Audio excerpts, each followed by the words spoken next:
Okay. So talking about NAC OSCE is also one of the exams, just like MCC QE1. So you need to prepare a lot for NAC OSCE. I think more than QE1, because for QE1 you can study from books and just go and give the exam. But for NAC OSCE you need practice a lot. You need to get information a lot because they are going to assess you on different perspectives. So your NAC OSCE should be very, very strong because it's a very costly exam as well. So you don't want to retake it again. So that's why your aim should be not passing it, but passing it with high marks to get into the system. So it will be very easy for you to, when you are applying for CARMS. So even if somebody get not good marks in QE1, they can eventually cover up their QE1 with NAC OSCE if they get higher or even more than what they're expecting from NAC OSCE exam. Now coming to NAC OSCE exam, what actually is NAC OSCE?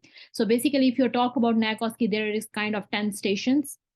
Each lasts for 11 minutes. So there will be total of 11 minutes. Within 2 minutes, between the two stations, there will be 2 minutes for you to prepare and read the scenario. According to that, you have to go inside and perform it. So there will be total of 10 stations. Each lasts for 11 minutes. So once you go inside, even if it's a history taking or physical examination, for history taking, you will be taking, or physical examination, you will do 8 minutes, 3-minute post encounter. Post encounter means you have to answer some questions they will ask you.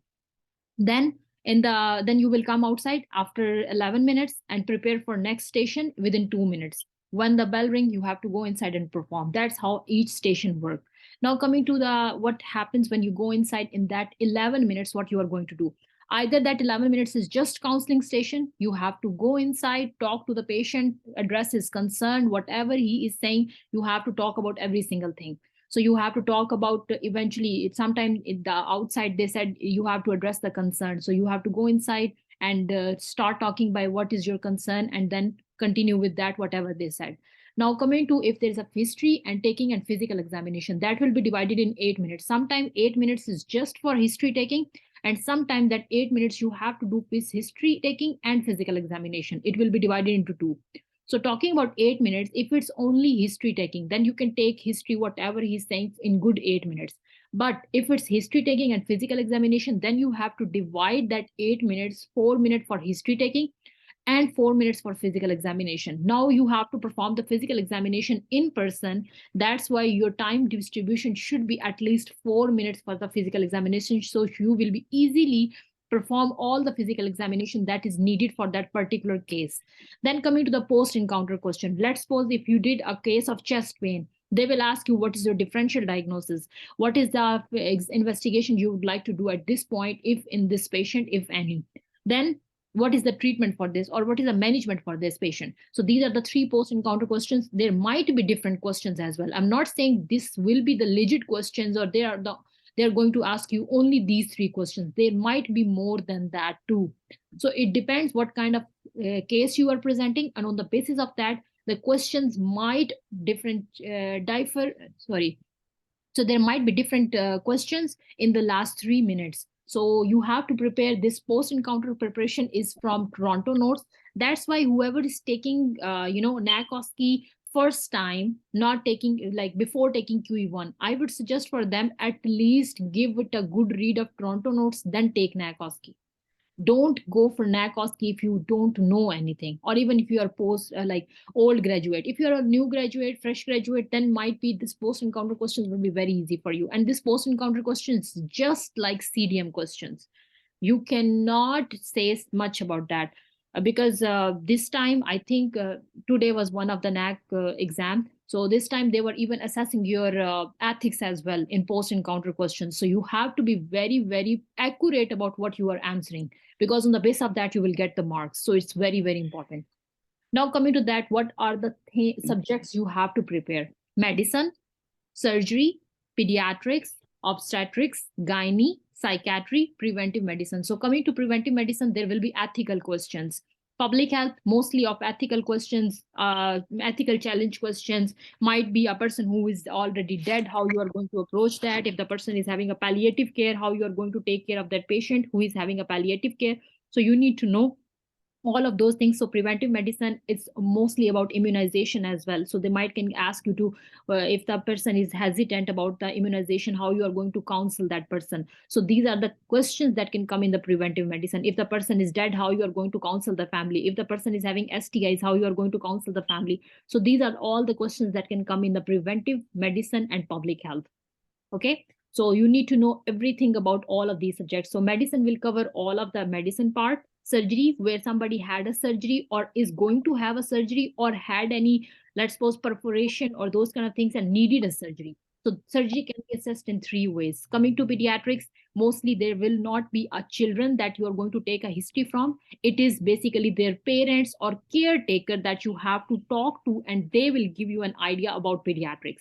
Coming to obstetrics and gynae, mostly if somebody is pregnant for the first week, second week, or if she wants to get pregnant, that's how they will assess for the obstetrics. Now coming to gynecology, if somebody has STIs, endometriosis, fibroid, and having heavy menstrual bleeding, so you have to talk about every single thing.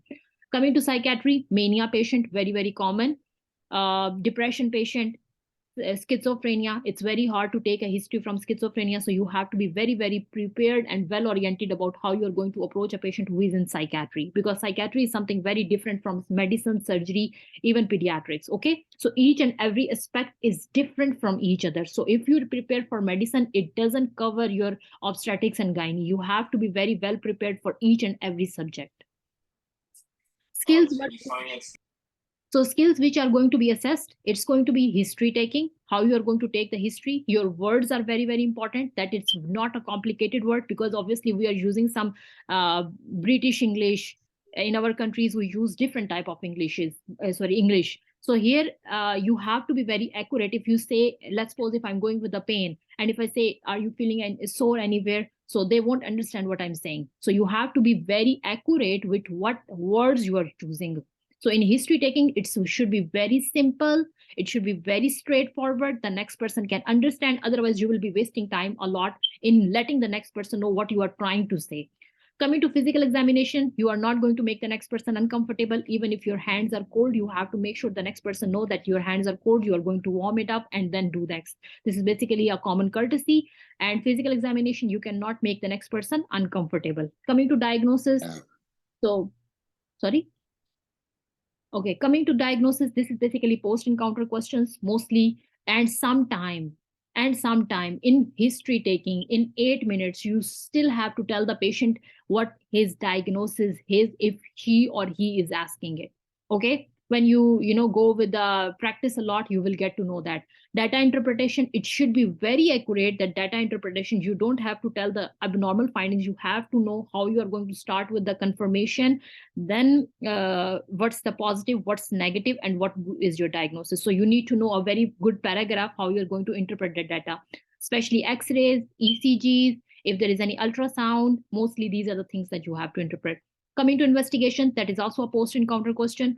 And sometime in counseling, you have to tell the next person what is the investigations you are going to do. Management, that is also part of counseling or post-encounter questions. Communication, you are going to talk to the next person, how you are going to talk, what you are going to do. It should be very accurate, very straightforward. So if you are sitting, your sitting posture should be very accurate and very like humble. So this is all will be skill that is going to be assessed over there. So they have a checklist. They are going to be checking that what you are going and what you didn't do. So history taking, let's talk about history taking. So acquires from the patient, family, or any source of chronological, like medically logical. So you are going to talk about one by one from every person. Maybe the family is there, maybe the patient is there. So you need to make sure that who actually the person is who is having chest pain. Might be their father is having chest pain and the son is here. So you just have to make sure. That's why we asked about, can you confirm your name and age, please? That's how. Then coming to questioning, so you're going to start with onset, location, duration, character, severity, all of those OSC, DP, QRST. If you go by Dr. Basel notes, everything is written over there. Gather information efficiently in sufficient breadth. That's what it means is like right now I'm talking in super fast way. That's now how I'm going to take history. If I'm going to take history, my speed is like this. So you are going to take this breath and deep breath So, you have to be very clear when you are going to talk to the next person, because the next person is having a problem. If I speak really fast, it means I'm only concerned about my history taking. I'm not even concerned about the next person. So my speed, my breath, everything should be very, very accurate. So that's why I'm going to take a deep pauses between them. Maybe where he said he's having pain, I should be like showing empathy as well. So there is some things that you have to do. If you don't do, that's basically a red flag. Coming to diagnosis, it should be differential diagnosis, might be diagnosis. So you need to know, sometimes you are able to make your diagnosis, sometimes you are unable to make your diagnosis. So just go with the most appropriate one.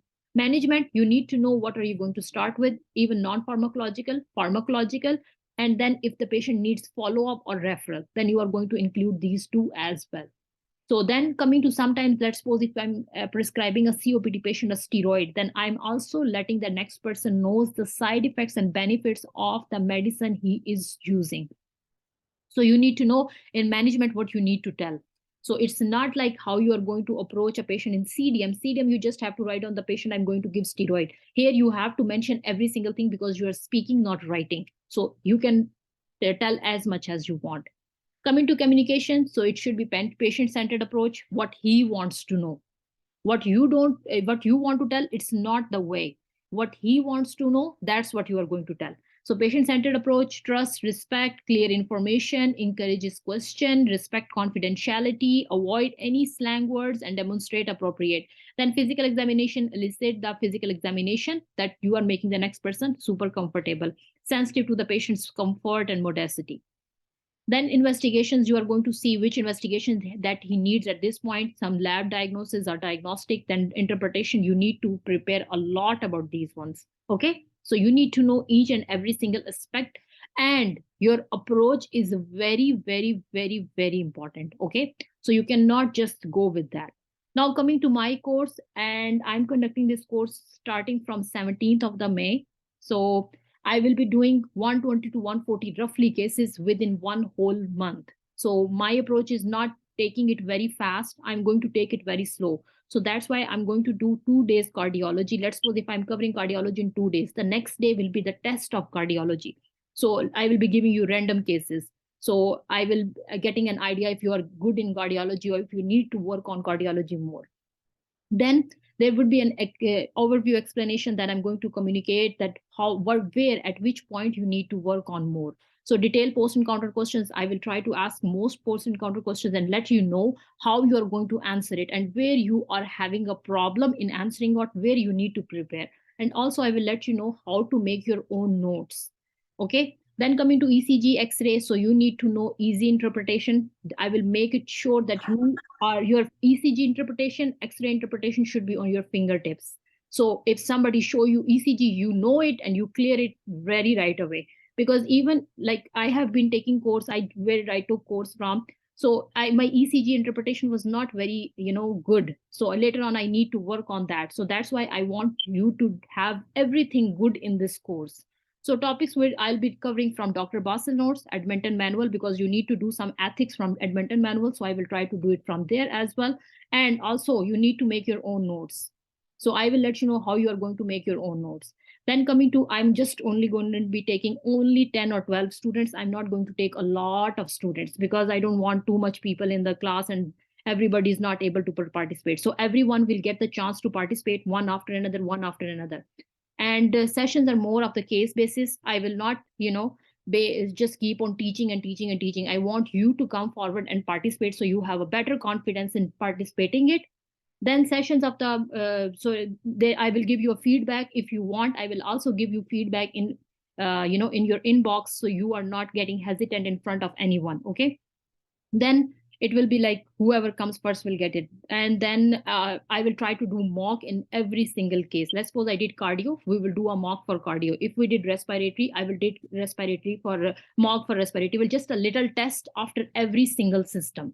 So when you move on from cardio to respiratory, your cardio is good enough that you don't have any problem in cardio. Or if you have any problem, I will let you know where you need to work on. And then it will be only for 25 days. So I will try my best to cover every single aspect. And when you cover this course, 25-day course, you won't need anything or any other course. So you just directly start, practicing with your study partner and you are good to go. And I will also help you to make your own notes as usual. And as my course was like 650, so a lot of people were complaining because it's expensive, so I make it to 550. I'm not making it too much. Last but not the least, I'll try to actually share my notes with you if you need. Okay, if you are interested, kindly let me know. If not, then it's okay. Whichever course you are taking, at least follow all of these things which I'm letting you know. So at whichever mentor you are choosing, ask them to work on all of those things, so when you are done, you don't need another course to actually work on your skills. One course is more than enough. Actually, it means like you're when you are investing, your investment should be very, very good. So you don't need to keep on investing or here, there. If I'm taking an ECG class from somebody else, no. Whichever course you are choosing, they should cover every single thing. Okay, ECG, X-ray, post-encounter questions, explanation, your counseling skills, your communication skills, your posture, your physical examination, everything should be very, very accurate. So once you are done with whichever course you are taking, you should be like, perfect to go for the exam right away.